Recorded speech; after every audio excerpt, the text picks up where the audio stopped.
Je fais cette vidéo au cas où vous n'avez pas vu la vidéo qui est en haut. La vidéo de ce jeune homme qui malheureusement a doufe son papa. Voilà. C'est une vidéo qui est un peu graphique. Il y a beaucoup de mots qui ont été utilisés, donc qui n'est pas des mots qui suivent les guidances de TikTok ou Facebook.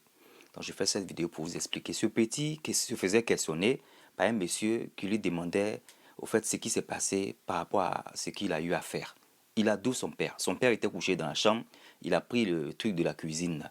Le truc de la cuisine qu'on prend pour faire voilà, te couper la viande. Il a pris ça et il a, il a piqué son père avec. Ok.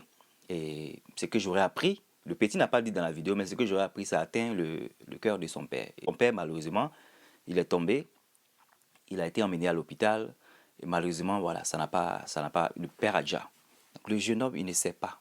Le monsieur lui posait des questions, il voulait que son père soit blessé. L'intention de ce jeune homme, c'était que son père soit blessé, parce qu'il voulait que quand son père soit blessé, puis on l'emmène à l'hôpital, il allait se cacher derrière. C'est l'expression qu'il a utilisée. Il allait se cacher derrière ça pour partir voir sa mère. Sa mère et son père se sont séparés depuis qu'il est petit, donc il ne sait pas. Qu'est-ce qui a fait qu'ils se sont séparés? Il ne sait pas. Quand le monsieur lui posait la question, c'est ce qu'il répondait. Et sa mère est aussi au Congo. Voilà, il a dit que sa mère est au Congo. Et quand le monsieur lui a dit que est-ce que tu sais que ton papa il a déjà, le petit il a pleuré mais de ouf. Est-ce qu'il regrette son action? Il était dans un état mais de ouf quand ces questions lui ont été posées.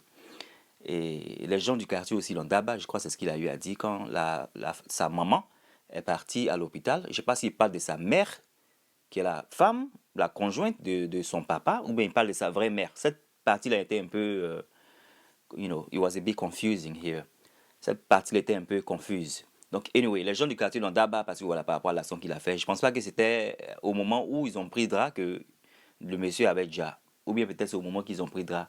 Anyway, j'ai fait cette vidéo aussi pour essayer de parler aux hommes. Les hommes qui malheureusement, utilisent les enfants pour faire du mal peut-être à leur mère. Ou vice-versa, hein. Ça peut aller même dans les deux sens. On voit ça beaucoup plus aussi avec les femmes. J'espère que c'était parce que la mère n'était pas dans un état de pouvoir s'occuper de l'enfant qu'il a pu enlever cet enfant-là de sa mère. Mais je ne pense pas aussi qu'on doit enlever un enfant de sa mère sans que l'enfant le voie sa mère de temps à autre. Voilà. Je ne sais pas quelle est la situation qui a fait que ce monsieur-là a pris cette décision et pourquoi il ne partait pas voir la maman avec le petit ou envoyer le petit là-bas. Je ne sais pas. Donc c'est l'histoire qui est là.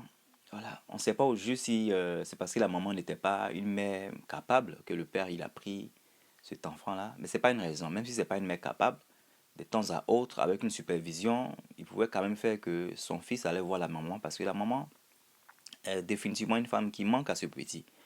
Et psychologiquement, c'est même pas bon pour lui aussi, même s'il grandissait avec son père. On ne sait pas s'il se faisait maltraiter à la maison par sa marâtre.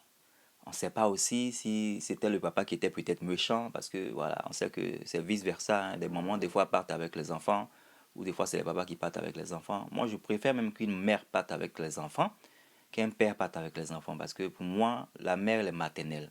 C'est la mère qui a porté un enfant, c'est la mère qui a fait allaiter cet enfant-là. Donc, pour moi, il y a quand même un bond. Voilà. Il y a quand même quelque chose de fort. Il doit y avoir quand même quelque chose de fort entre un enfant et sa mère. Donc, faire séparer son enfant de sa mère, on ne sait pas. On ne sait pas les tenants et les aboutissants de cette histoire. Donc, on ne va pas forcément juger le monsieur.